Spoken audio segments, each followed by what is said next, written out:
Rudo was a slum dweller who often broke into the junkyards of rich people to steal usable things. However, when he gets framed for his foster father's murder and gets thrown into the pit where all the garbage of the world ends up, he is forced to fight gigantic monsters made of garbage to climb his way back up and get revenge.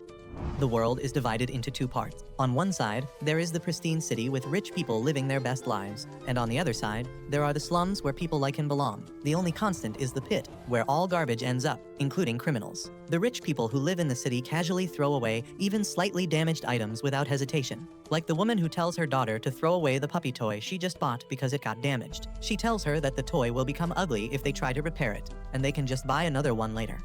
The girl has no problem with that, and her mother throws the puppy along with other garbage into the small garbage vent that leads it straight to a truck in an underground tunnel that leads to a giant trash collection site. However, the young Rudo is inside the trash collection site too, buying the stuff the trucks are carrying.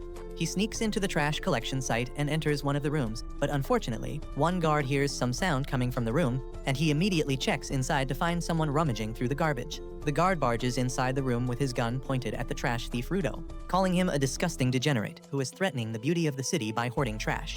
Rudo doesn't even respond to this because he hears those things every Tuesday, but then the guard sounds the alarm, calling for backup. Just as more guards arrive there, Rudo throws some garbage bags at them, and the clean freaks can't handle some raw eggs on their uniform, so they just watch him climb up the vent without doing anything. Rudo comes out of the vent near the exit, but the gate closes on his face, and just then, more guards come there. Open fire!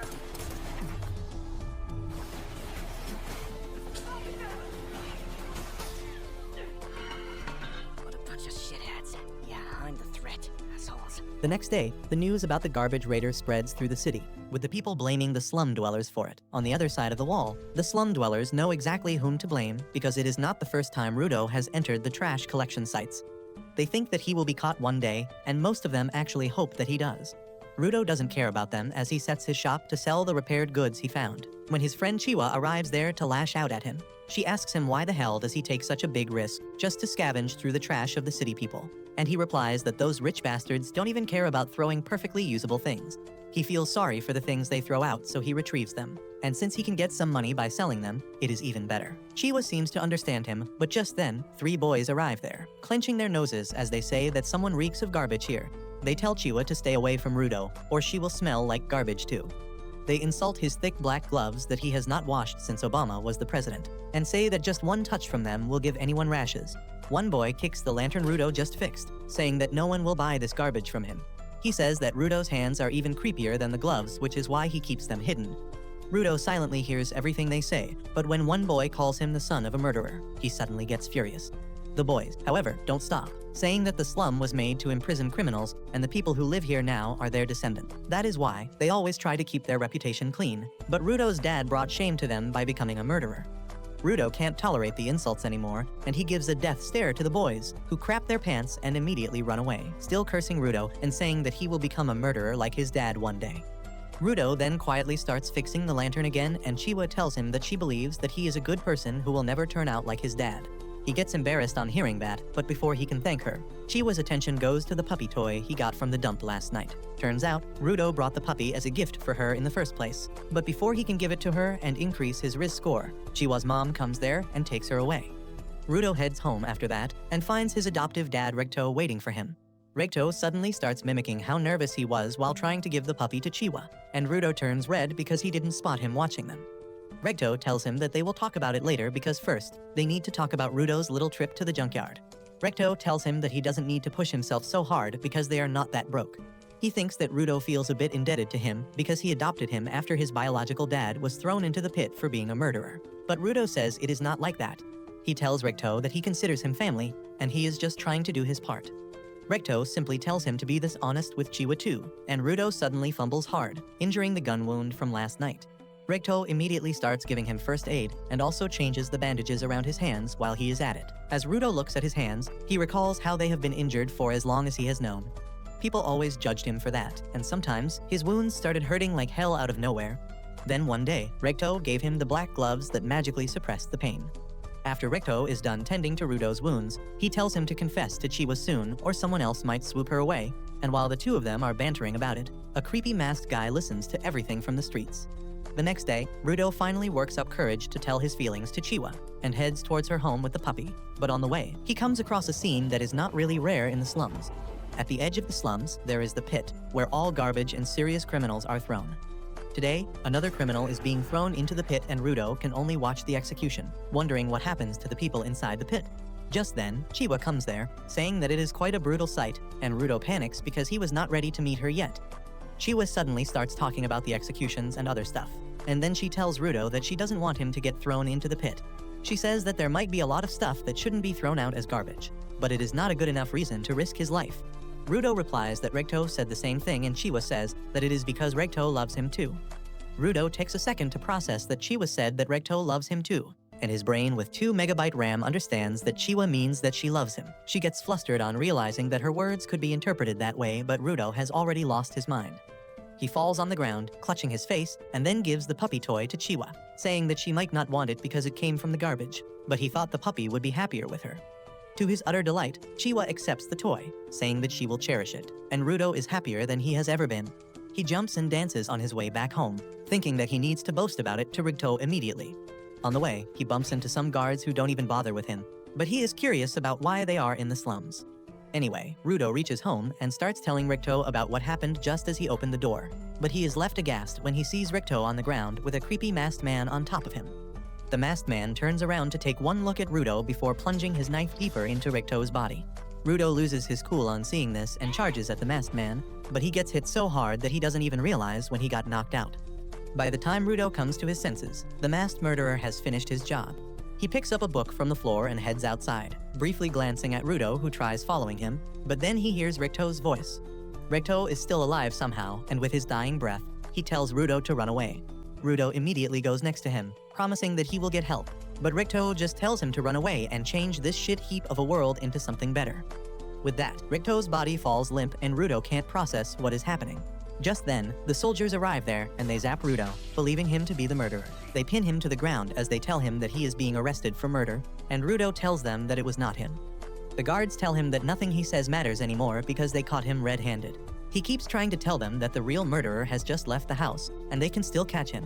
But the guards don't even want to listen to him, so they just knock him out using the traditional method of punching him in the head. Soon, Rudo is taken to the scaffold to be executed for his crimes. Everyone from the slums is present there to witness him being thrown into the pit, and even some high-profile people from the main city are there. The judge tells Rudo that murder is one of the greatest crimes one can commit, and even though he killed a mere slum dweller, the punishment will not be reduced. He declares Rudo to be killed by throwing him into the pit, and the people start cheering on hearing this. Rudo still can't believe this is happening to him, and he wishes for just one person to believe that he is not a murderer. His eyes scan through the crowd, and they stop at Chiwa. Rudo yells at her, saying that he did not kill Rigto. He asks her to find the culprit, but she just says that she trusted him, but he was not worthy of that. She says that he was a murderer's son in the end and drops the toy as she turns his back on him. Her betrayal hurts Rudo more than anything else, and he snaps at the people calling him human filth who deserves to be thrown into the pit. He says that they are the real filth here because they are just blobs of meat without a brain or a will. He swears that he will send them all to hell, when suddenly he notices that the murderer is among the crowd as well. However, he gets no chance to tell anyone about it as he is thrown off the edge. Rudo feels like he has been falling forever, and at one point, he loses consciousness. Luckily, all the garbage at the bottom of the pit breaks his landing, and when he wakes up, he is completely unharmed. He wonders what the hell is happening and how is he still alive, when the stench of the place suddenly hits him. Even the garbage thief is forced to block the smell, and then he notices the vast sea of garbage in front of him along with things that he doesn't recognize. Rudo wonders what the hell is this place when suddenly a giant shadow covers him. He turns around to see what is happening, and he can't believe his eyes when he sees a gigantic monster made out of garbage bearing its fangs at him. Rudo's mind goes blank for a moment on seeing the monster, and he recalls how he always found it strange that everyone was so obsessed with sending garbage and human filth to the bottom of the pit. Yet no one ever cared about what actually happened to them below. They didn't even think about what else could be at the bottom, and that bothered him more than anything else. However, he quickly snaps out of it and starts running for his life as the gigantic monster starts approaching him. Things suddenly take a turn for worse as the monster roars loudly, and as a result, more monsters pop out from the garbage pile. They start chasing after Rudo, who runs as fast as he can, but it is all pointless because he soon gets trapped. He wonders what these monsters are, and if they are really piles of junk that can move on their own. The monsters suddenly pounce on him, and he somehow dodges their attacks. He tries to run away but trips and falls right on top of a human skull, making him realize what his fate is going to be. Rudo curses at the bastards who threw him down to the hellish place, and just then, the heap of garbage he was standing on crumbles down. Rudo quickly finds himself at the bottom of a cliff that keeps him at a safe distance from the monsters, but there is another thing that is killing him. He realizes that the air of this place is literally poison, and if he breathes it for too long, his lungs will be torn apart. He covers his mouth and nose with his gloves, hoping to find a place to hide and recover. But then he suddenly realizes that a safe space might not even exist in this hell. He begins losing hope and suddenly pukes out blood, the sound of which attracts the monsters towards him again. Rudo falls on the ground, unable to move, and he almost accepts his fate when suddenly, Ricto's dying body pops up in his memories. A strange power suddenly surges through Rudo's hands, but he doesn't notice it. However, he feels his vision changing, and he starts seeing lights coming out from the garbage piles and from the iron pipe in front of him. Rudo crawls towards it, determined to stay alive because he has a reason to live. He grabs the iron pipe and gets up, declaring that he will return to the surface and get his revenge on the people who sent him here and on the bastard who killed his dad. Rage starts swelling up inside him, and the monsters sneak towards him using this chance. However, as one of them attacks him, Rudo simply hits it away with the iron pipe without even bothering to look at it. As a result of that attack, Akin flies away and hits the umbrella of another resident of the pit, who is surprised that someone who can fight against the monsters has arrived here. Meanwhile, Rudo has gone batshit crazy while fighting the monsters. He doesn't care about the poisonous air or the blood flowing down his nose as he keeps jumping around, and even getting slammed into the huge rocks at great speed doesn't seem to do much damage to him. A monster crushes the rock he was stuck on, burying him in rubble, but Rudo gets out and pulls a pole along with him. He swings it with full strength, dealing great damage to the monster, but then suddenly, another monster emerges from right underneath him. Rudo somehow jumps away from its jaws, but then the results of breathing in the poisonous air finally hit him. He begins spewing blood again, and the monsters use this chance to creep up on him. Luckily, his mysterious power rises once again, giving him the strength and madness to stand in his position, even as two monsters attack him at the same time. Rudo comes out of the collision safely and uses a metal sheet to cut the skull of the first monster. He then attacks the second monster, slashing it in half and causing it to explode. He takes a break after that, but then another gigantic monster begins walking towards him. The moment Rudo sees it, he decides to run away and regain his strength, but the monster stomps on the ground with its full strength, releasing a shockwave that blows him away. However, as Rudo opens his eyes, he is shocked to see a guy wearing a creepy mask standing on top of him. He wonders who is this guy and where did he come from, but the man suddenly lifts him up and kicks him ahead. Rudo coughs up some blood and is about to throw hands when the guy suddenly puts a gas mask on his face, allowing him to breathe again. Rudo is really confused now, and he asks the man if he is a local. He wants to know about this place and the monsters here, but the masked man just asks him to be silent. Obviously, someone with a single-digit IQ can't understand orders, and Rudo keeps asking him about this place loudly. The masked man once again whispers at him to shut up, but Rudo tells him to speak more clearly. He asks if they are underground, and the masked man finally snaps at this. He forgets his own advice and yells at Rudo, telling him that they are not underground but above the surface, and it is the fault of the people living at the top for turning this place into a hellhole. He then tells Rudo that the giant monsters made out of trash are attracted to sound, and thanks to him not shutting up, they have noticed him now. The masked man says that the trash beasts can't be defeated with ordinary weapons, so their best choice was to sneak away silently, but they can't do it anymore. One monster reaches behind them by this point, and the masked man decides to deal with it before anything else. A golden energy suddenly emerges from his arm and coats his umbrella, transforming it into a weapon. The monster attacks them, but the masked man simply swirls his umbrella in its face, using it like a handheld blender to grind away the monster. The monster's pieces fall away everywhere, and they suddenly turn to dust. Rudo was already surprised by the strange power-up, but now he is even more curious about the monsters not regenerating after being hit by this attack. Just then, a huge horde of monsters arrive there, but the masked guy is confident that he can deal with all of them. He dashes towards the monsters, quickly blowing them up with his bladed umbrella, and then jumps up, using his umbrella as a parachute. Rudo wonders if this is some kind of technology the people in the pit use, or if it is unique to the masked man. Meanwhile, the masked man drifts in front of the last remaining giant monster, who suddenly spits a ball of acid at him. He blocks and scatters the acid with his umbrella, and the acid violently explodes on hitting the garbage patches. The masked man then uses the monster's head as a base to jump up higher, and after that, he pours more energy into his umbrella, increasing its size and destructive power. He dives towards the monster's head with that, cutting through him and the ground as well. Once that is done, the masked man heads back to Rudo, who asks him who the hell is he. The man removes his mask and introduces himself as Injin, a simple cleaner, but the very next moment, the sick air makes him regret his decision. Injin curses Rudo for making him take off his mask, and then suddenly, Rudo collapses. While he is unconscious, he dreams of an incident from his childhood. He had returned home after being bullied and pushed into the sewer by the other boys because he told them that objects are alive, and they didn't believe him. Recto asked him if he hit the boys back, and Rudo replied that he did not. He asked Recto if he was really telling the truth when he said that when an object is treated with care, a soul will eventually come to inhabit it.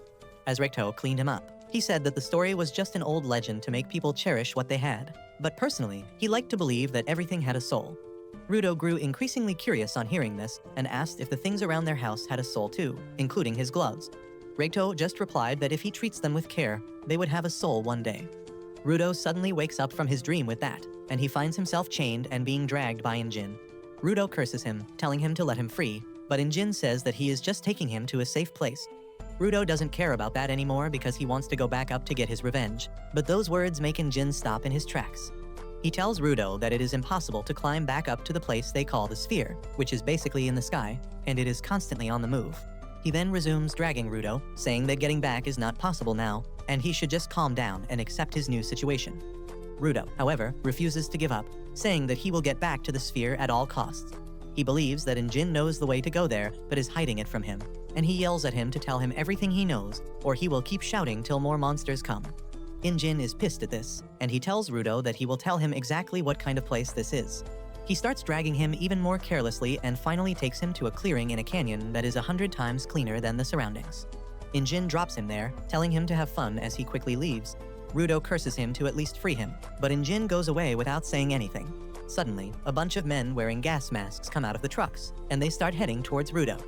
He wonders if they are the inhabitants of this place, and the people are also incredibly curious about him. Judging by his clothes, they wonder if he is from the sphere, and they creepily approach him with their questions. Rudo nervously tells them that he fell from the sphere, and the men suddenly throw away their masks. They seem really excited to see a living sphere dweller with them because they always found their dead bodies in the past. They get overly curious and begin examining Rudo's face, and he immediately moves away from them. The men tell him that they mean no harm and start untying him, which makes him think that they are much nicer than Injin. However, it all turns out to be a trap, and soon, Rudo finds himself chained really tightly inside a truck. He wonders what the hell is happening, but the men outside talk about how lucky they are to get a real living spherite because he will definitely fetch an enormous amount. They talk about how people pay crazy money for the body parts and clothes of the dead spherites, and finding a rare one will drive them crazy. The leader of the men then tells Rudo that the reason people are willing to pay such a huge amount of money for spherites is because they hate them. He curses the people living in the sphere, who dumped all their waste on the planet until it piled up, poisoning the air and creating monsters. The people who died from the monsters or lost their homes because of the toxic air and land bear deep grudges against the spherites, and once they find a live one, they will go medieval on his. The leader then decides to feed Rudo something to welcome him to the surface, and that food is rotten meat and other spoiled things. He keeps mocking him throughout, saying that spherites like him don't even touch garbage, so he can't possibly digest food like this. However, as he tries to shove a piece of meat down Rudo's throat, the man makes the biggest mistake of his life. Rudo suddenly bites his fingers, tearing out the flesh from them and chewing it up along with the rotten stuff he ate earlier. He then starts eating the rotten food, saying that it is not trash because it is still perfectly edible. The man crap their pants because they have never seen a beast like this, but that is just the beginning. Rudo is mad at everyone for labeling things as trash and unworthy of being used, and he is no longer going to take it sitting down. His power manifests again, and he breaks free from his chains. He jumps outside and releases his energy onto the ground, lifting the objects around him. Injin watches everything from a distance, and he is really pleased to see that Rudo turned out to be a giver, a person who can give life to objects and draw out their power, just like him. Meanwhile, on the ground, Rudo thinks about Richto's words that treating objects with care makes them alive, and they treat their humans with care too. He throws away his mask and grabs the chain used to tie him, infusing it with life and turning it into a weapon. The men rush towards him, but Rudo just hits the ground with his chain, forcing them to retreat. Their leader tells them to target the chain because a giver is useless without their object, and his men succeed in disarming Rudo quickly. However, to their utter shock and Injin's utter delight, Rudo picks up a tire and turns it into a weapon too, which is too rare even for powerful givers. He makes quick work of the men and then moves on to their leader, who keeps cursing him while crapping his pants. But just as Rudo is about to strike him, Injin comes there and stops him. Rudo suddenly snaps out of his frenzy, and his power dies down. The tire he was using suddenly turns to dust, and Rudo gets a nosebleed as he tries to figure out exactly what he did just now. Injin says that using his power so recklessly is bound to tire his body. He then apologizes for testing Rudo like this, but he wanted to make sure of his powers. He promises to tell him everything about this world and his powers, but in exchange, he wants Rudo to join the cleaners because they need people like him to fight the monsters. However, that is a bit too much for Rudo to process, and he says that he doesn't want to join them. As it turns out, Injin doesn't know what the word no means, and he takes Rudo to a clinic to get treated while calling his friend that he found a genius and recruited him into the cleaners. Rudo is shocked to hear that because he never agreed to join him. He says that he needs to go back to the sphere immediately, but the creepy doctor with eyes wider than the holes on a pool table tells him to stop talking. He screams at Rudo for going out into the no man's land, because the air there is literally poison. He calls him an idiot sandwich for getting kidnapped on top of that, and tells him to thank Injin who rescued him from 2 horrible fates in one day. Rudo curses Injin in his mind, and then the doctor, who turns out to be an old woman and gets offended when Rudo calls him an old man. Once she is done with the treatment, she kicks Rudo and Injin out. Outside, Rudo thanks Injin for paying for his treatment, and tells him that he just needs information on how to get back. He says that he doesn't have any time to become a cleaner, or whatever is it that he calls himself. But Injin replies that he hoped that being kidnapped would teach him how spherites are treated down here. He tells Rudo that if anyone finds out that he is from the sphere, he will regret being born, and moreover, he cannot find any information for free here. Injin then leads him to a desolate dystopian city, but it is a lot better than the filthy world outside. He even treats Rudo to a burger, and he gulps it down without holding back because he puked out all the rotten meat he ate a while back. He used to think that the bottom of the pit would be filled with nothing but garbage. But there are cities here with people living in them. He notices a girl going inside the store and starts staring at her, but then Injin decides to give him a lesson about the surface. He says that garbage isn't the only thing that builds up here, as emotions also build up in the form of an energy called anima. The trash beasts are one of the ways in which anima manifests itself, and though they mostly stick to the garbage dumps, they sometimes attack the cities as well. He says that normal weapons can't hurt the trash beasts because their cores are made of anima, but Rudo's gloves can. Rudo is surprised to hear this, and Injin tells him that when an object is treated with care for a long time, anima gathers inside it as well, and they call such objects vital instruments. Vital instruments can destroy the cores of trash beasts, but not everyone can draw out the power inside of them.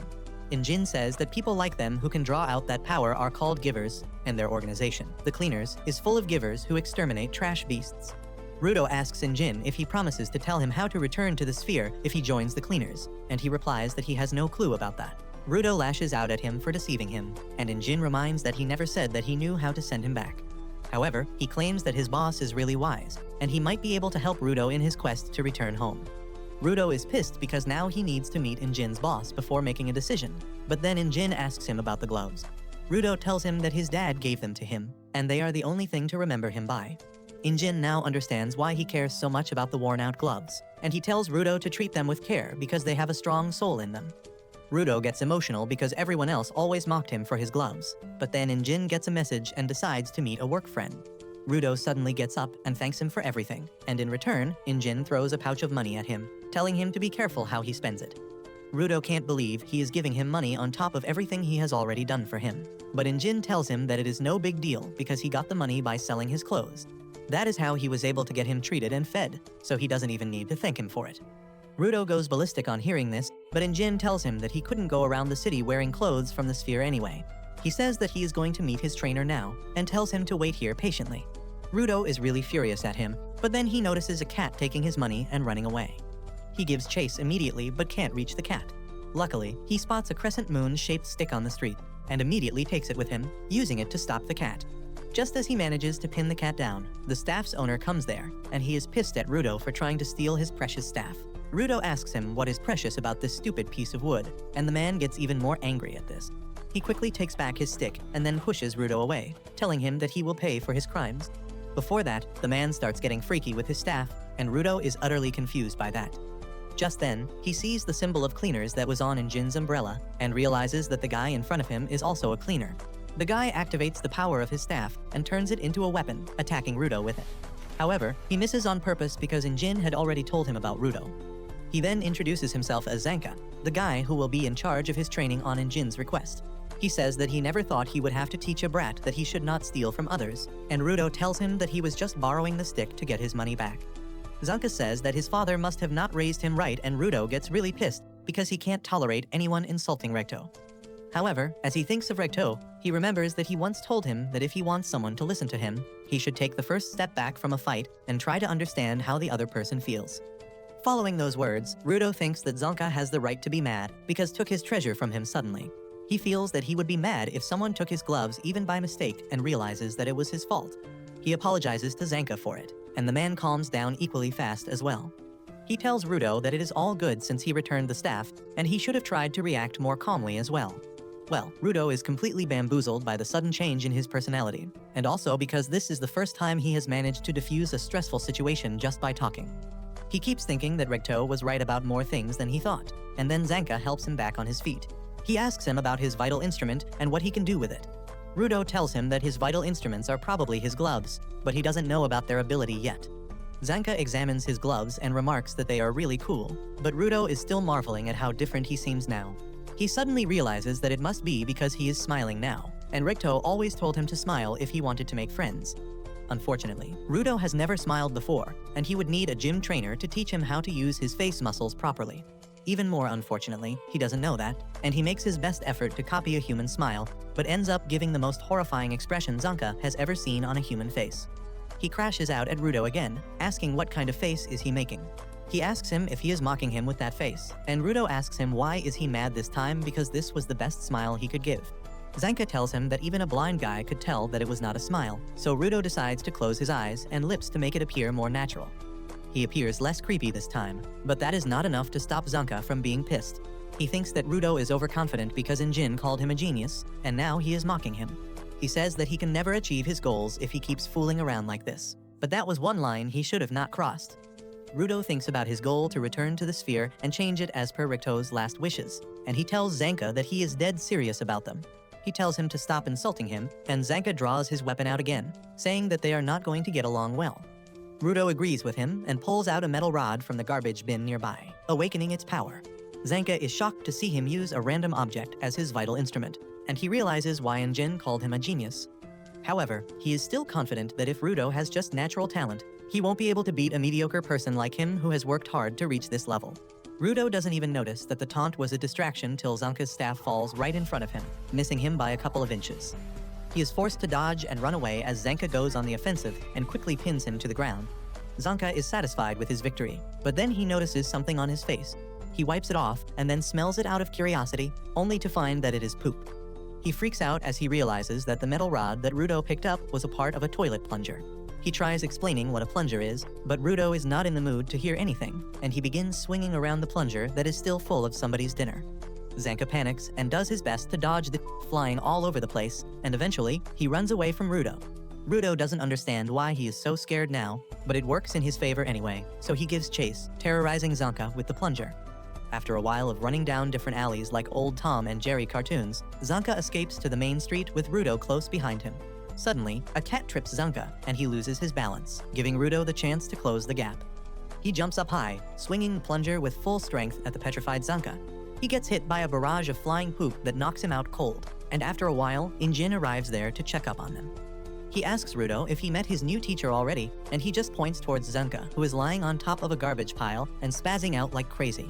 Injin helps him get clean and gives him a ride, but he can't stop laughing about how Zanka got done in by poop. Rudo is also traumatized on learning the truth about the weapon he was swinging around on the streets, and then Injin tells him that Zanka is a spoiled kid, and he never expected someone to deal with him like this. Rudo can only stare at the mortified Zanka when he notices a pair of boots in the back seat of the car. Injin then tells Rudo that their first may have not been the best, but Zanka is going to be his teacher from now on. He praises him, saying that he is the most skilled trainer when it comes to handling vital instruments. Apparently, Zanka values Injin's words a lot, and he starts giggling on hearing that. Just then, Injin calls out to the woman named Rio in the back of the car, asking when did she come here. She wakes up from her beauty nap and replies that she was curious about the new guy. Rudo can only stare at him because she is quite pretty, and then Rio suddenly starts playing with his hair because they are quite unique, making him wonder if he accidentally came to heaven. While he is lost in his thoughts, Injin drives his car out of the city, leading them to the cleaners' headquarters situated in the middle of the wilderness. Injin drives past some destroyed cities and reaches a fortified tunnel passing through a huge rock wall.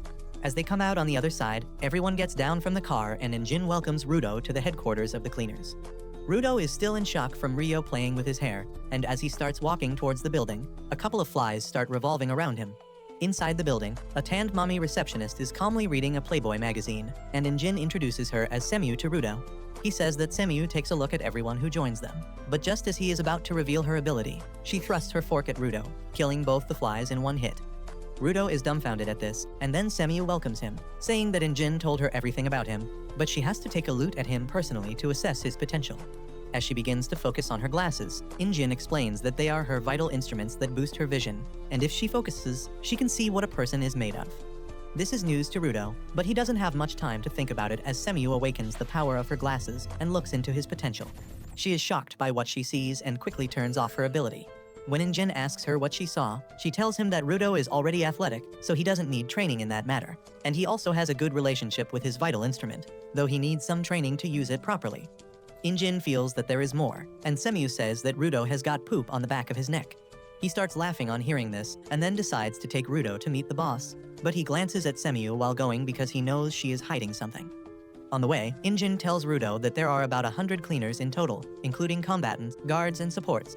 However, they are always scattered around because of their missions, so most of them are not at the headquarters. He tells Rudo that he should meet some of them and it won't take long, but just as he opens the door to the living room, he finds a bunch of cleaners there and immediately closes the door because they can always do the introductions later.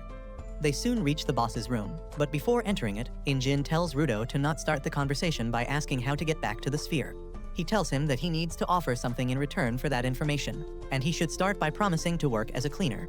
He also tells him not to ask about the boss's vital instrument because no one knows what it is or what its power is. Rudo is now curious about the boss, but he finds the room empty. Just then, Semu arrives there and tells them that the boss is out on a mission and won't be returning for a few days. Rudo is confused by this, but Injin knows that is normal, and he tells him that he needs to wait a few days to meet the boss. Rudo is pissed at this and asks what is he supposed to do in the meantime, when Rio suddenly pops up there and tells him to come watch her work. She says that he can't become a cleaner until he gets approved by the boss, so the best he can do is tag along with her as a trainee, and that also works for her because she wants to know more about him. Rudo's brain stops working because he has never had this type of female attention in his life before, so he quietly follows her.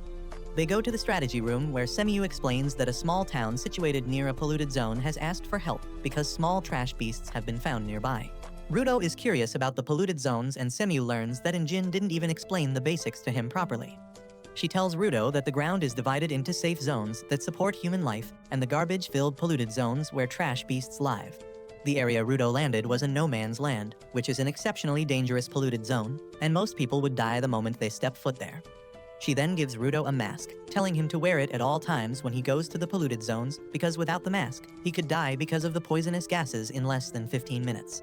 Later, Rudo joins Rio and her team on the mission, and she tells him to stay close to her at all times so he can learn the most.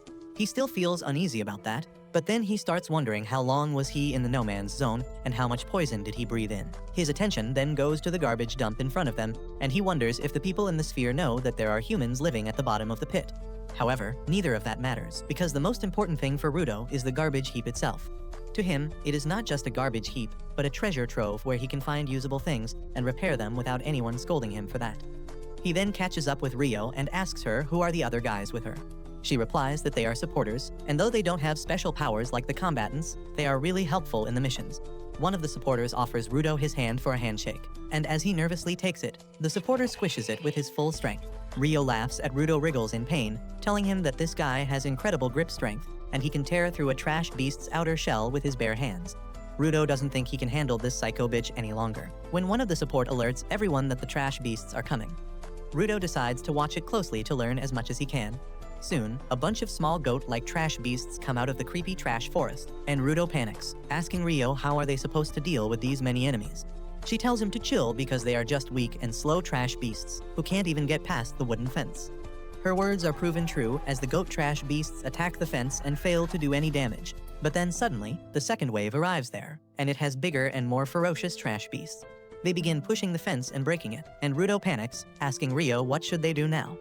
She again tells Rudo that these beasts are just a little bit stronger than previous ones, and they are still perfectly fine for training a newbie. She says that they should just finish cleaning quickly and then return to the base to throw a party to welcome Rudo to the surface. He can't believe that she can be so laid back when she is constantly risking her life fighting the monsters, and Rio tells him that if he wants to survive on the ground, he needs to have a positive outlook towards the world.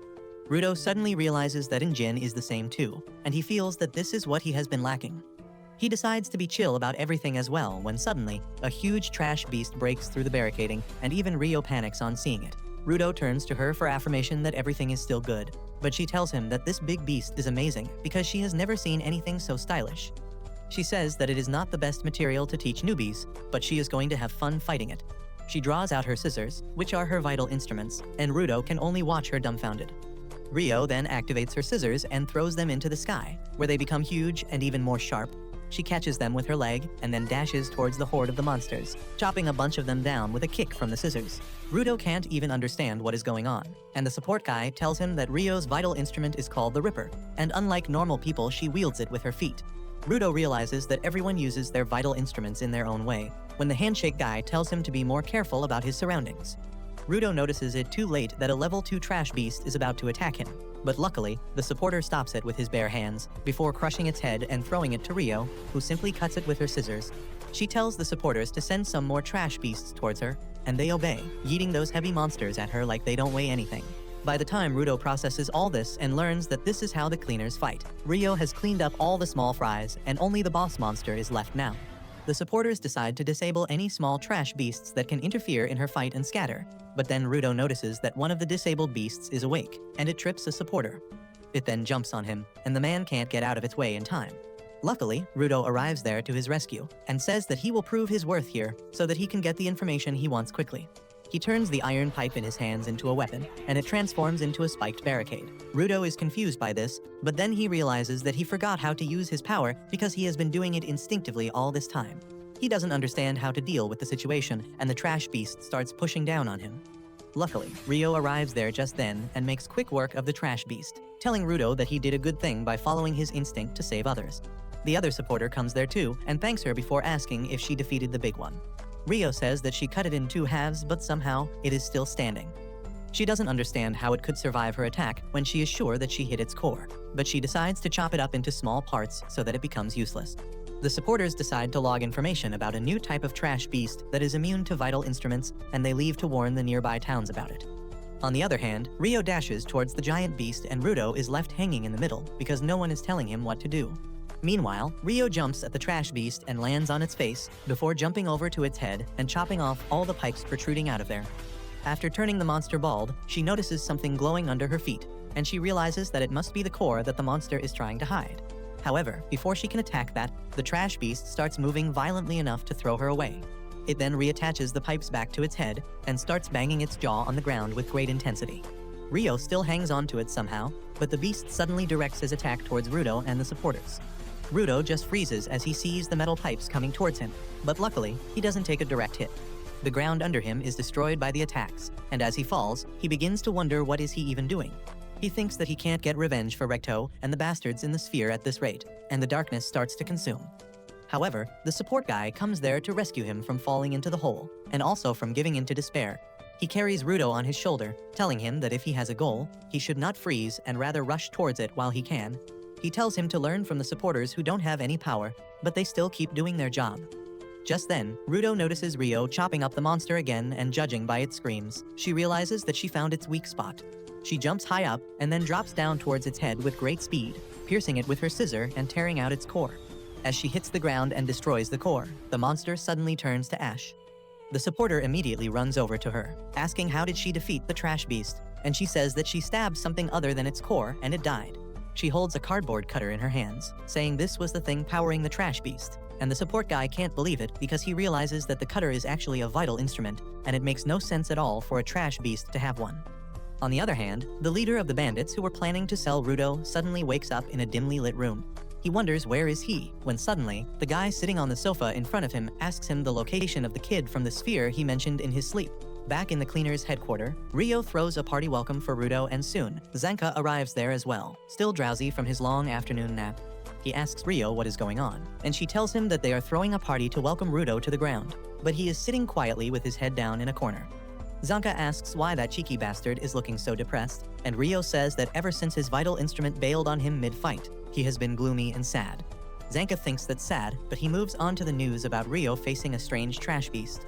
she affirms, telling him that instead of having a core made of anima, the trash beast had a vital instrument as its core, and nothing could have prepared them for such a discovery.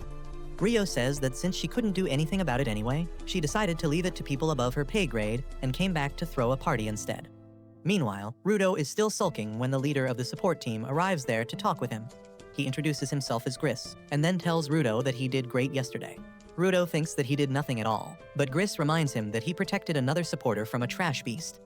Rudo says that even though he managed that, he couldn't use his power properly after that, and needed to be rescued by Gris and Rio.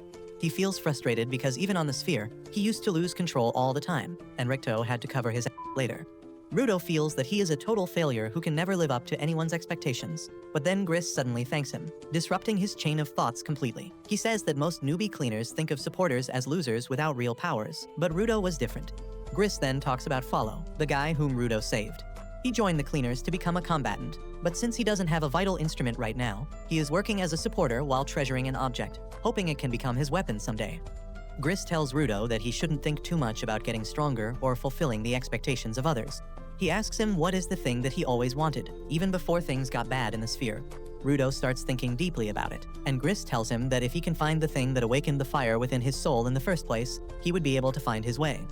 He then pats Rudo's head, telling him to believe in himself.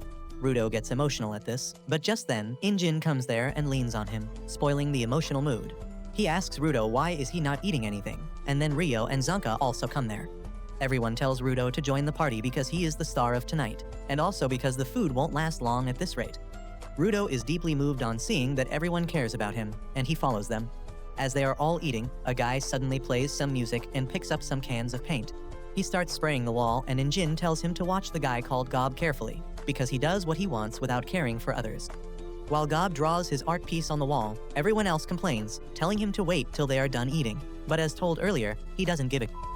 Meanwhile, on the ground floor, Mommy Semiu gets back to her desk, and she can predict that a call is going to come any minute. She picks up the phone the same second it starts ringing and receives a request. She summons Zanka and a team of supporters to fulfill that request, but Zanka asks her what is Rudo doing with the group when he has not been officially admitted to the cleaners. Semiu tells him that the request they received is relevant to Rudo. She explains that the request is from a merchant who got attacked by a trash beast as he was crossing a polluted zone. He escaped with his life, but his precious cargo was stolen, and now he wants them to defeat the trash beast and retrieve the cargo. This is the part where Rudo is needed, because the cargo is a living spherite. Everyone is shocked to hear this, and Semiu says that it is really rare to see two living spherites on the surface at the same time, which means something odd is going on, and she wants Rudo to take a loot at it himself. Rudo starts thinking about it, and Gris tells him to control his feelings before making a decision. Rudo knows that he can't use his power properly, and that can make him a burden to the team, but he still wants to see the other spherite because it may give him a hint to return to the surface. He decides to tag along, and Zanka is not really pleased by this, but Semiu knows exactly how to get him to agree to everything. She says that this quest was initially meant for Injin, but he is busy with another request at the moment, and he said that he trusts Zanka to do it. That is enough to turn on the number one Injin fanboy, and he cheerfully leads his group through the polluted zone. On the way, Rudo asks Gris if he doesn't carry a weapon, and he replies that he has a knife, but he trusts his hands more than that. One of the supporters tells Rudo that Gris actually has a talisman he prays a lot to, and he gets embarrassed that his secret is out. Eventually, he decides to show the talisman to Rudo, saying that it is nothing special, but it gives him something to attach himself to. Just then, they notice a creepy guy standing behind them. The girl, whose pronouns are definitely Thatham, says that she is the merchant who hired them for this mission. Rudo suddenly starts asking her questions about the spherite, and the merchant replies that she was transporting her luggage when she accidentally ran into an unconscious spherite. She was worried about them, so she carried them away, but then the trash beast attacked them and kidnapped the spherite. Rudo confronts the merchant if she plans to sell the spherite, and she denies that allegation, telling him that she doesn't want to do that, and she is just really curious about spherites. Zanka feels like this story is a pile of garbage like the one they are heading to.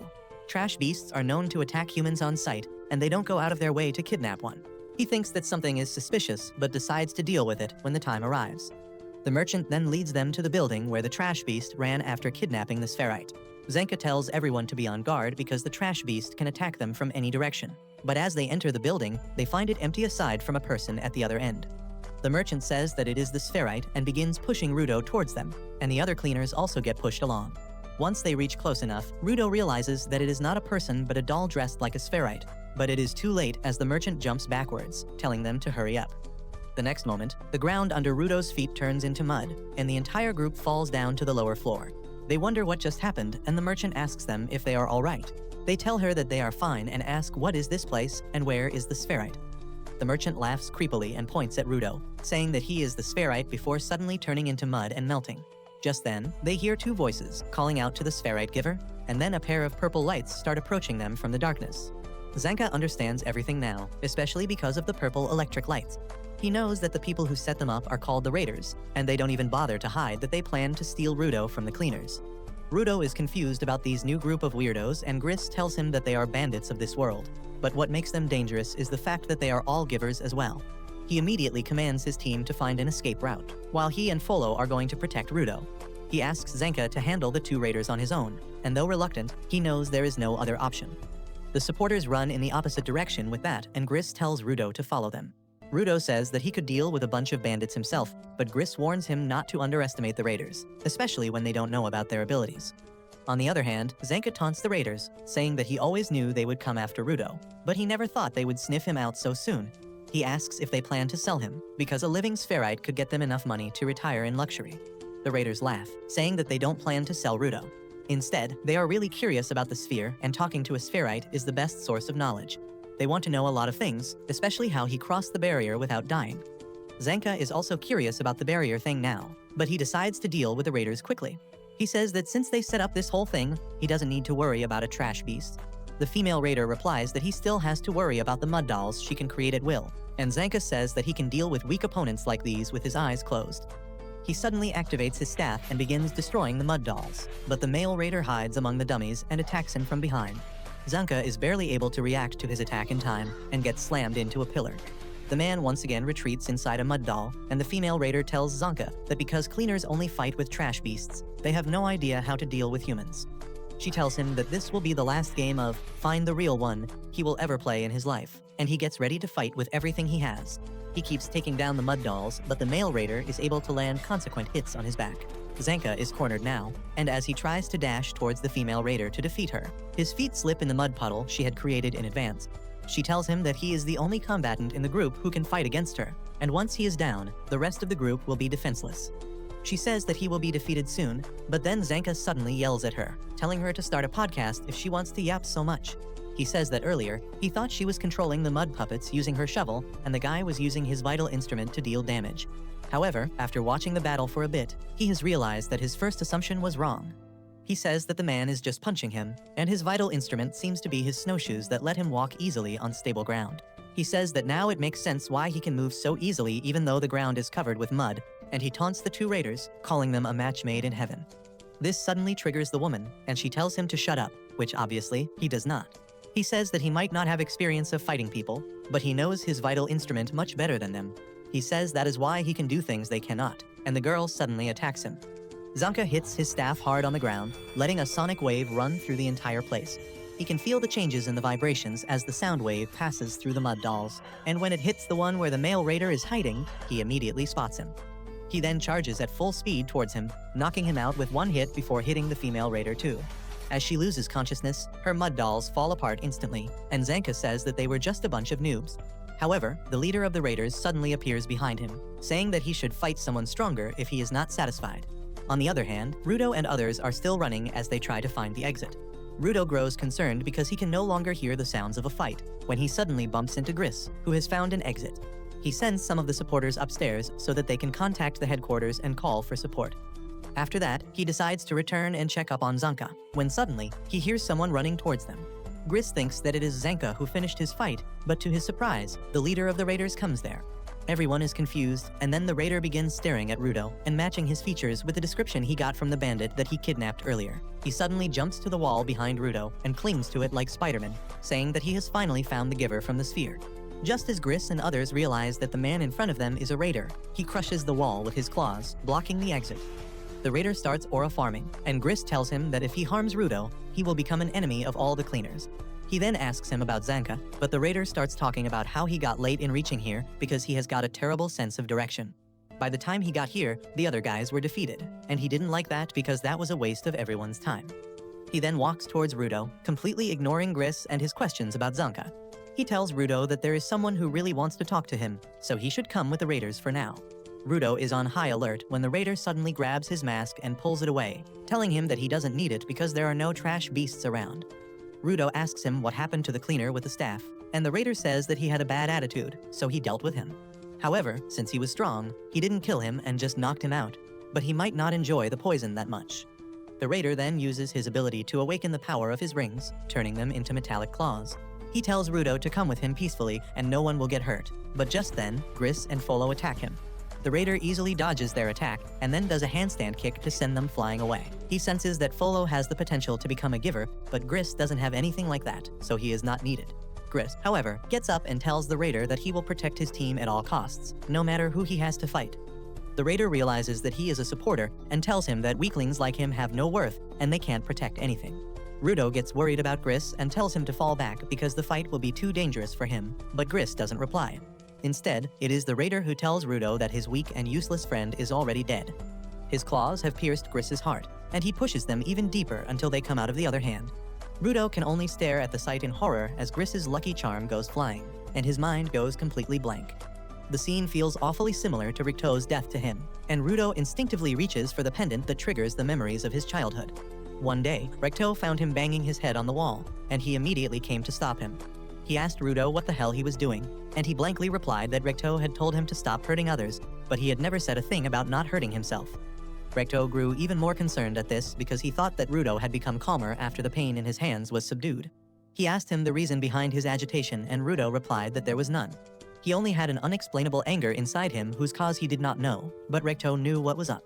He realized that Rudo felt that his parents abandoned him, which created a feeling of worthlessness in his heart, and that gave birth to this anger.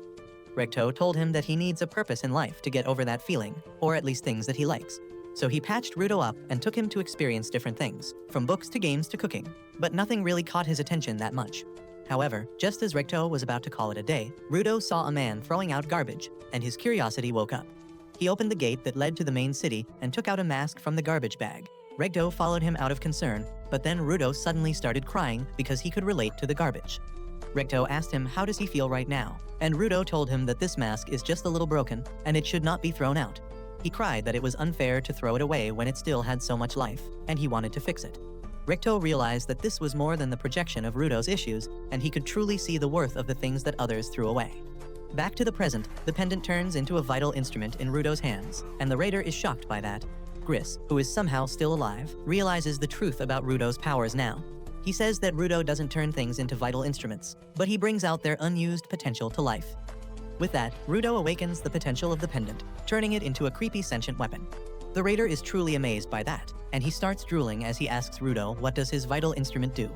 On the other hand, Folo puts Gris in a more comfortable position, but he is still in a very critical state. Rudo thanks Gris for showing him the path out of his depression, and tells him that without his help, he would still be stuck. However, now he knows what he should do, and he will start by kicking the raider's ass and proving that he was wrong about everything he just said. The raider likes his attitude and finally introduces himself as Jabber, saying that he likes nothing more than determined fighters and strong givers. He then attacks Rudo, and the two of them engage in a serious battle. On the other hand, Gris is still bleeding out and Folo is worried about him. However, Gris assures him that he will be alright. He then starts thinking about Rudo and says that he could not use his powers properly the last time because there were a lot of emotions that were clouding his true purpose. But this time, they don't have to worry about that. Meanwhile, Rudo is completely on the defensive, forcing Jabber to attack him and retreat when he can't find any opening. He tries to taunt Rudo into attacking him, but he simply asks him to attack him if he dares. Jabber tells him to be a bit more cheerful and enjoy the fight as he charges at him again, but Rudo just dodges his attack. Jabber attacks him again, and this time too, Rudo just dodges effortlessly. Jabber soon realizes that his attacks can't even hit Rudo, who explains that it is because of Gris's pendant. Gris prayed to the talisman that everyone should return safe from their missions, and that means it is a vital instrument that focuses on defense. Jabber gets that it increases the guaranteed dodge rate, but he tells Rudo that he can't fight back with this vital instrument. Rudo tells him that there is no need for that, confusing the raider. He explains that he has dodged everything without even moving from his place, and it is Jabber who keeps on moving around, so he can predict where he is going to move next. Jabber doesn't really care about his yapping, and he lunges at Rudo again. However, this time, Rudo uses another ability of his weapon that changes Jabber's trajectory by a little bit, but that is enough to completely throw him out of the loop. Rudo says that he can't use the talisman to attack, but he can use his fists and then rocks Jabber's world with a strong punch to his face. Jabber turns out to be a pain enjoyer, and he is glad that Rudo finally attacked him. He complains that it is unfair that the game is rigged against him, but Rudo doesn't feel any guilt in using his vital instrument to pummel him after disturbing his balance. Jabber decides to change his strategy and attacks Rudo from behind, but the talisman still breaks his momentum and gives Rudo the chance to land a devastating blow to his gut. Jabber changes his fight pattern once again after that, damaging the surroundings to create a dust cloud that blocks Rudo's vision instead.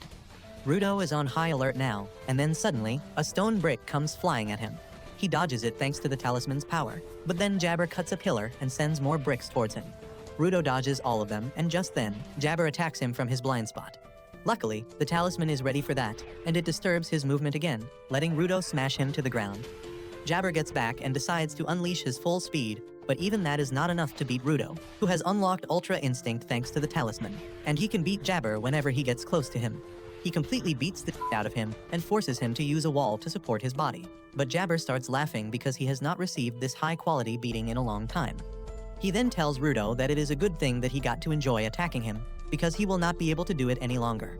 By now, Jabber has figured out that the talisman detects any attacks with hostile intent and moves them out of Rudo's way, keeping him safe. But when he sent the rubble towards him through the smoke, he found that the talisman doesn't react to that at all. Rudo doesn't get why is he yapping about that all of a sudden, and then Jabber tells him that his right claw has a powerful neurotoxin. He suddenly stabs himself with his claw, and Rudo gets even more confused about his motives. Jabber tells him that he will now lose consciousness and then rampage randomly, and he is sure that Rudo's talisman won't count that as hostile intent. He asks him to dodge that, and then gradually falls asleep. Rudo can only watch him with disgust and shock, but then Jabber suddenly wakes up, and true to his words, he starts attacking indiscriminately. Jabber goes into berserk mode as he gets up while still being unconscious and lets out an eardrum-shattering howl. Rudo can only watch him in shock as Jabber suddenly dashes towards him while spinning rapidly and destroying everything in his path. Rudo somehow dodges the attack, and he can't understand how Jabber can be so strong even in this state. Suddenly, he notices that Folo and Gris are not too far away from their location, and if Jabber turns towards them, they both will die. So Rudo runs in the opposite direction to lure Jabber, and his gamble works. The berserk Jabber attacks him, and Rudo tries to use the talisman's power to stop him.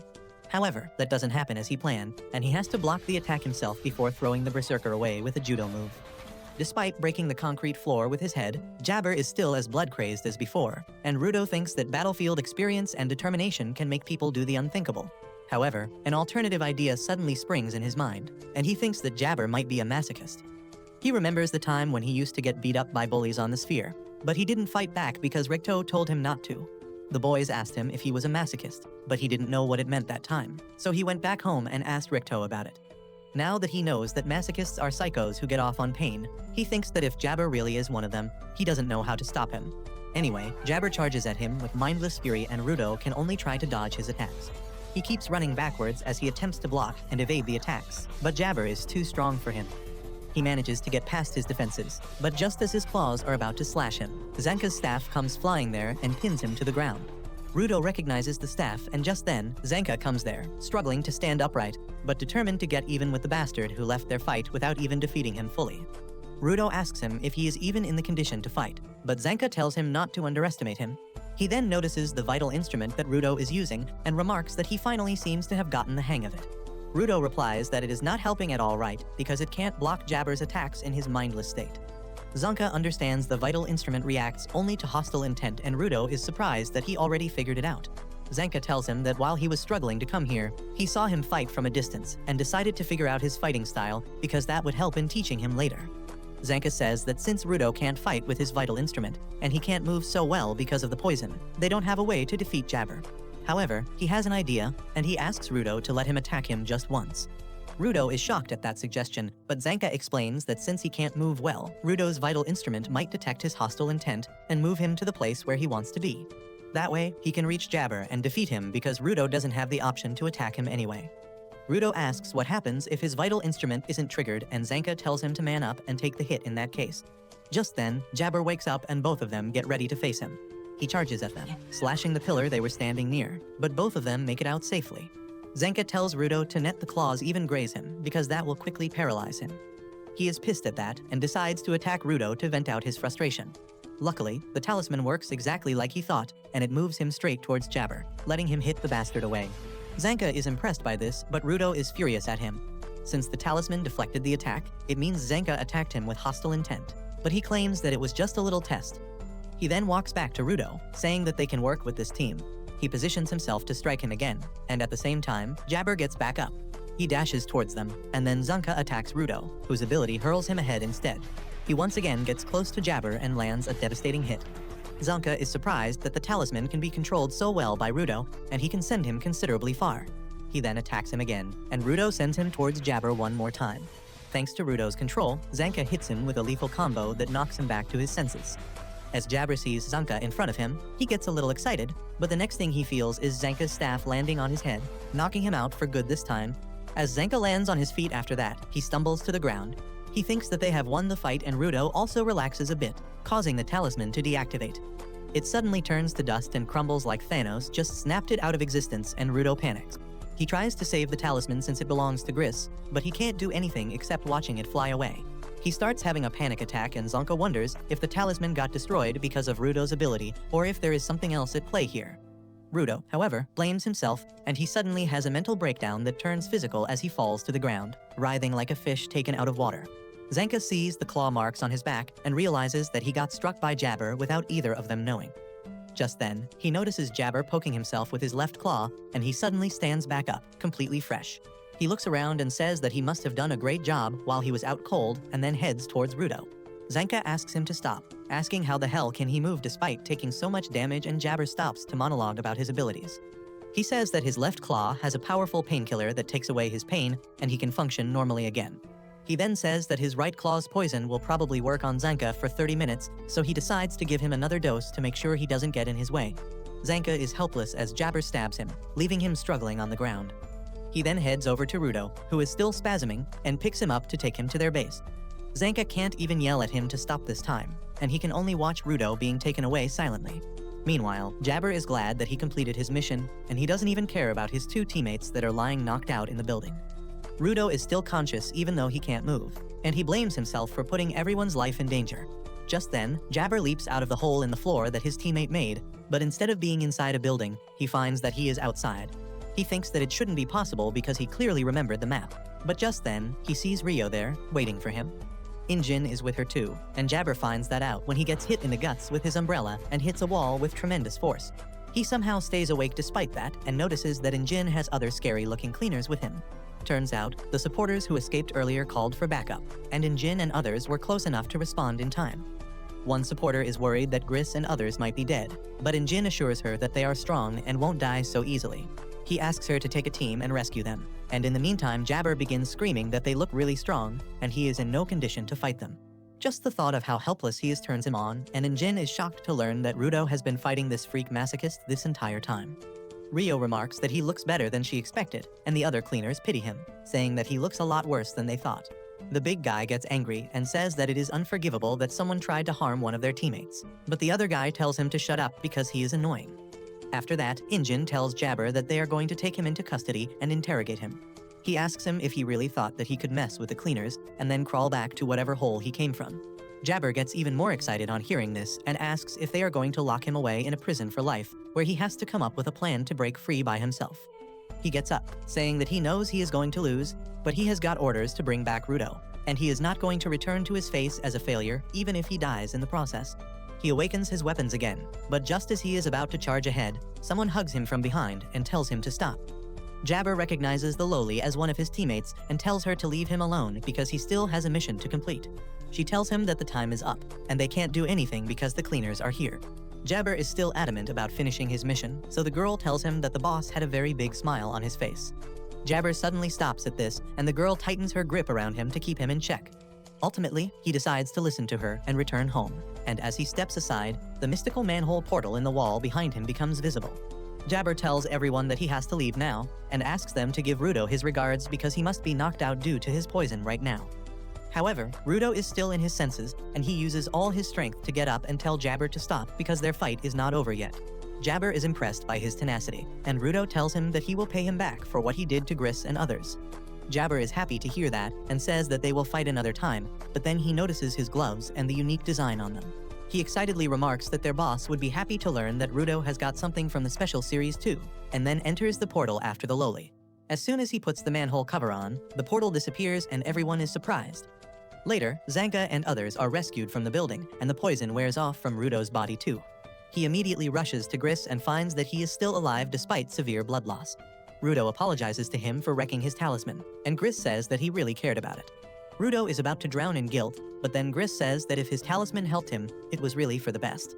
With that, the final bits of the talisman fly away too, and Rudo is not sure how he feels at the moment.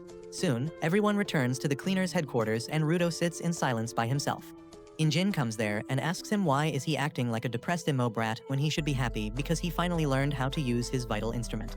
Rudo suddenly snaps at him and says that he couldn't save Gris earlier, and he can't be happy about that. He says that he failed to protect Ricto in the sphere, and on the surface, he failed to protect the guy who saved his life. He feels like he is a loser no matter what he does, and Injin tells him that Gris knew what he was getting into, and he is always prepared for risks.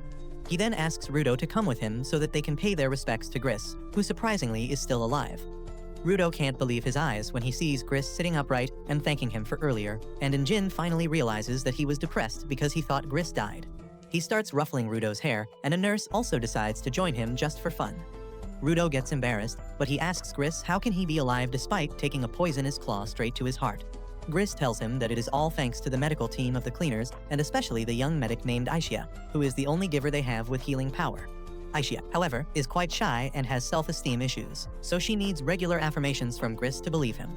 After that, Gris turns to Folo, who kept him alive when he was bleeding out, and Folo falls to his knees. Finally, he turns to Rudo and thanks him for stopping Jabber along with Zenka. He also tells him not to worry about the talisman because if it helped save some lives, it did its job well. Rudo believes him this time, and he tells Gris that he is really glad to see that he survived. With that, Injin says that they now have to worry about the raiders picking fights with them on top of the trash beasts, but luckily, they got some information out of them. Just then, a tall, dark-skinned cleaner comes there talking about the border that Jabber mentioned, and Rudo asks Injin who this new guy is. Injin replies that he is the boss, and Rudo freaks out because he was not mentally ready to meet him. The boss greets Rudo and introduces himself as Corvus. He says that at first, he was going to reject Rudo when he heard that he wanted to join them just to get information about reaching the sphere. However, since he has already risked his life to protect the cleaners, he is one of them now, and Corvus has no objection to accepting him as a cleaner officially. Corvus then calls Rudo to his office to get his uniform, as well as to learn more about the border. He explains that the border separates the surface from the sphere, and anyone who tries to cross it dies. However, there are exceptions to the rule. Corvus begins reciting a story about a woman who lives in a no-man's land that is closest to the border. Once upon a time, a guy got lost there and met the woman. He asked her why did she live in such a desolate place, and she replied that she was watching the people fall from above. The women told him that there were some people who come and go beyond the border without dying, and that is... Rudo realizes that if he finds one of the people that the woman saw cross the border, he might go back home. Corvus tells him that it will be a highly dangerous journey, but Rudo doesn't care about that because he has to return home at all costs. However, he is a bit too excited for it and immediately starts rushing to the no-man's land. Folo tries to stop him, but he hasn't got enough power to stop Rudo. Luckily, Injin arrives there and gets Rudo to stop, telling him that he can't go to the no-man's land with such half-assed prep. He says that it is a good thing that Rudo can use his abilities on command now, but they still don't know about his limits and weaknesses. Rudo asks him to come with him in that case, but Injin refuses because he is not crazy enough to go solo into no man's land again. Rudo knows that is cap because Injin was actually going solo when he found him. Anyway, Injin tells him that there will come a time when they will go to the dangerous territory, but right now, they should focus on training Rudo, researching about the trash beasts, and also finding more information about the raiders. Speaking of the raiders, Rudo asks Injin how thieves like them can be givers. Injin replies that being a good person and treating objects with care are not the same thing. The people who can take good care of their objects and awaken their powers become givers even if they are human scum. He adds that there are people who hate givers of all kinds, because from a normie point of view, anyone who is overly attached to just one object will look weird. After that, Injin tells Rudo to get some rest today because he has had a lot of non-stop action recently. Rudo obeys his command and tries to rest in his room, but with ADHD filling up 90% of his pea-sized brain, he can't even relax. He begins wondering if he should sneak out and go to find something valuable in the garbage, when suddenly, Rio slams open his door because she doesn't plan to let him rest. She decides to give Rudo a tour of their headquarters, and he says that this place has a lot more things than the sphere. Rio gets curious about the sphere and asks him what he did up there. Rudo tells her his usual schedule of picking garbage and getting scolded, and then Rio asks about the food in the sphere. Rudo replies that there were things like bread and soup, but when she asks him about sweets, he gets sulky because only the rich people can afford sweets. Rio tells him that they have sweets here and Rudo can't believe it until he sees them. He feels like he has found the one piece as he sees a plate full of sweets, and Injin warns him that sweets are more addictive than drugs, so he should be careful when eating them. He then explains that because of pollution on the surface, they can't grow much crops, but there is a group called binders that collect givers who specialize in cooking. They are the ones who make and sell these sweets, and sweets are not exactly rare on the surface because of them. Well, Rudo takes a bite with trembling hands, and the moment he tastes sweets for the first time, he feels like he has received enlightenment. He begins devouring the sweets like a madman, and Injin thinks that they have a budding sugar addict among them. Just then, a creepy dude with a pacifier in his mouth comes there and starts staring at him, and Rudo wonders if he is after the sweets as well. He doesn't want to share anything, but he still forces himself to pass a candy to the weirdo, who just snatches it out of his hand and gives him attitude. Rudo doesn't really bother that much with him and keeps eating sweets till he has a weird reaction and turns into a balloon that freaks Zanka out. Anyway, once Rudo has digested the sweets and turned to normal, it is time for his training to begin, but he can't draw out the power of the knife he is holding. Rio and Injin laugh at him, asking if he forgot how to access his power after being high on sweets, but Zanka is thinking rationally instead. He feels that since Rudo likes repairing broken items, he needs some kind of broken object to trigger their power. He immediately gathers some stuff from the local garbage patch and asks Rudo if something here feels right to him. Rudo immediately picks up a broken triangle thing and uses his power to turn it into a weapon of some sort. Everyone is impressed with Zanka's deduction, and he is flattered when Injin praises him. He then asks Rudo to try awakening other objects at the same time, and he manages to turn 2 more items into weapons. However, he suddenly has an intense nosebleed and collapses, and Injin remarks that he saw it on the day they first met. He says that maybe the quality of his gloves is so intense that his body can't keep up. Rudo asks him what is quality, and Injin explains that the longer an object is cared for, the stronger it becomes and the higher its quality. High-quality objects are more powerful, but they are also more draining. Zanka agrees, and he thinks that if Rudo has cared for his gloves since he was a kid, they are bound to be high quality. However, he also wonders if it has something to do with the series that Jabber mentioned. Meanwhile, Rudo wonders why the weapons he activates turn into dust at the end. He says that the objects right now are completely fine, and wonders if there is a time limit. However, Rio has another theory. She suggests that the objects might vanish because they have fulfilled their purpose. She says that Rudo's power is to repair and bring out the full potential of things other people have tossed aside. By doing that, he gives the objects a chance to fulfill their purpose, and once they are done, they vanish. Zanka also agrees with the idea, saying that Griss's talisman vanished only after the battle ended and Rudo felt safe.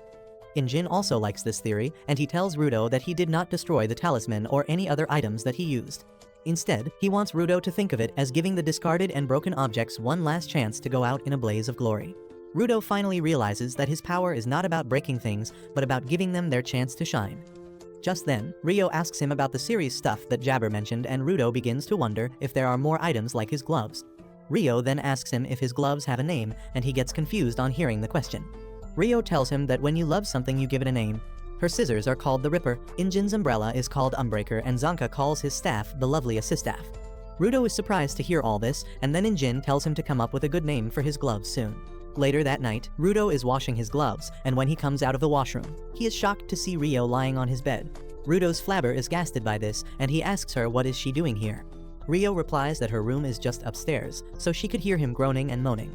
She got worried about him and used the windows to enter his room. Rudo understands the situation now, and Rio asks if he was in pain because of the wounds on his hands that look really terrible. He immediately hides his hands from her and tells her that they hurt a lot less when he wears his gloves, but he has got to wash them every once in a while. Rio asks him what are the wounds from because they look even worse than a burn. Rudo says that she needs to ask his asshole parents about that, and Rio understands what he means. She says that parents give them a lot of things, with trauma being the topmost thing on the list. The next day, Injin takes Rudo to see the boss, who says that since there is some time to get his full face ready, Injin should finish the rest of the prep. Rudo is confused by this, and Injin tells him that full face refers to the mask that all cleaners are ordered to wear when they enter no man's land.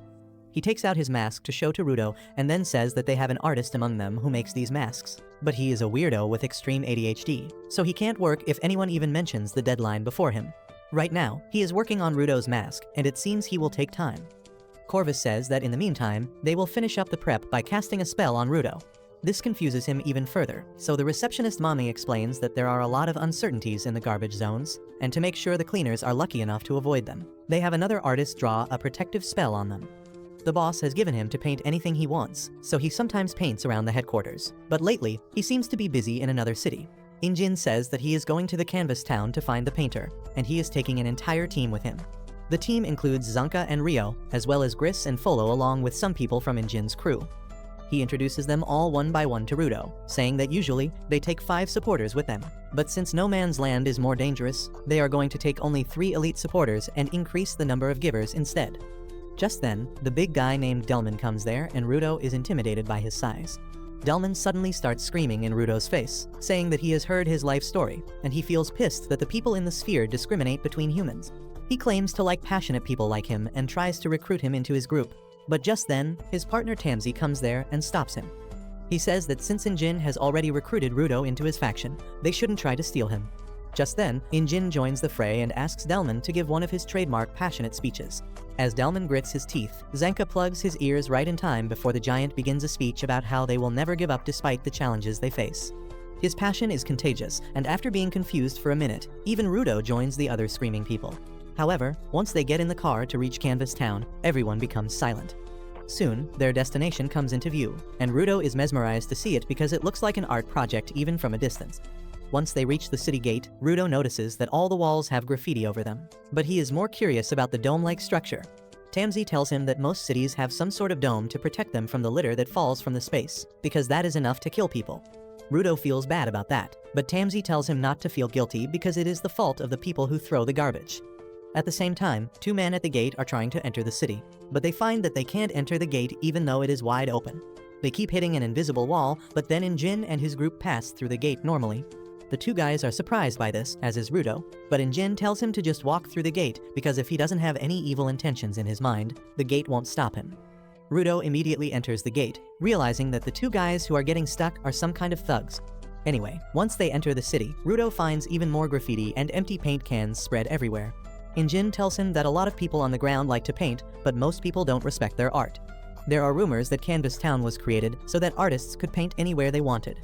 Rudo asks if they are here to look at these paintings, and Injin tells him that they are here to find the giver who can cast protective spells on anything using his art. Rudo is confused by that, so Injin gives him an example.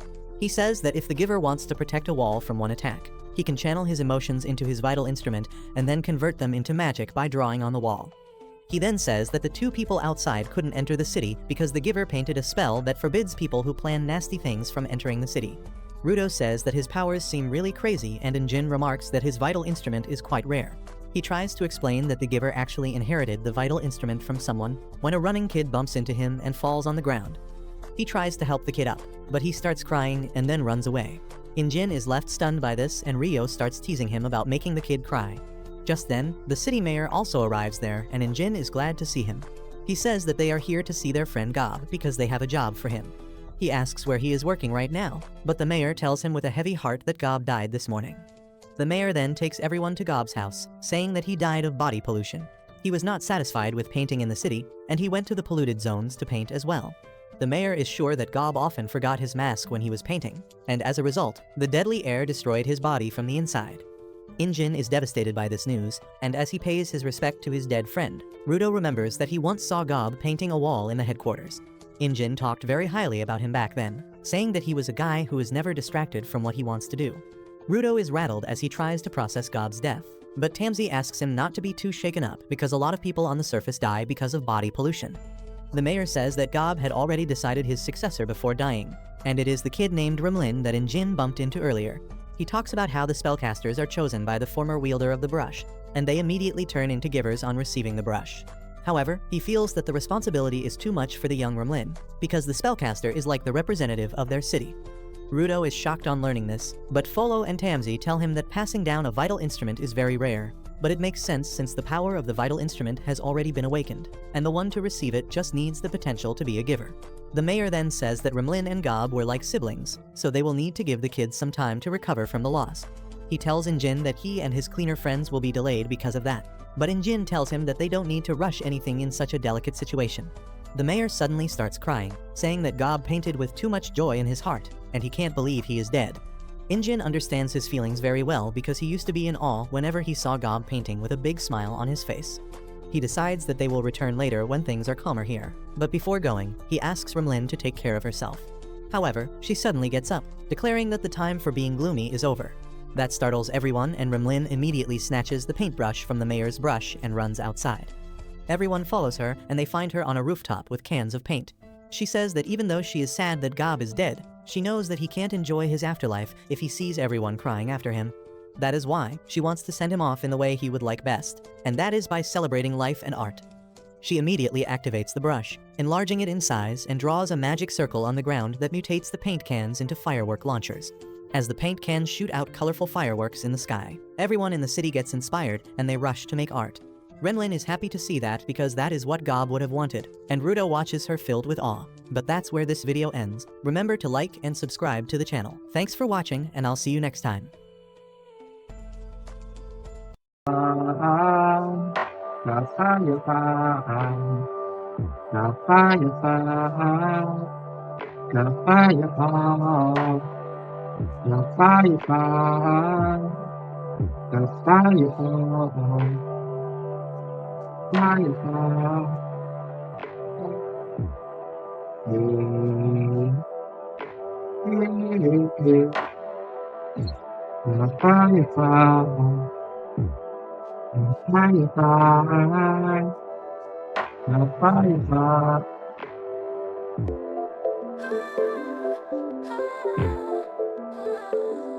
Sa bawat umaga, sikat ng araw, hiling ko'y tahimik ng mundo.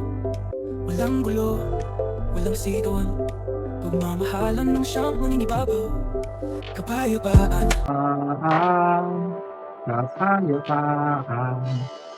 Napayapa.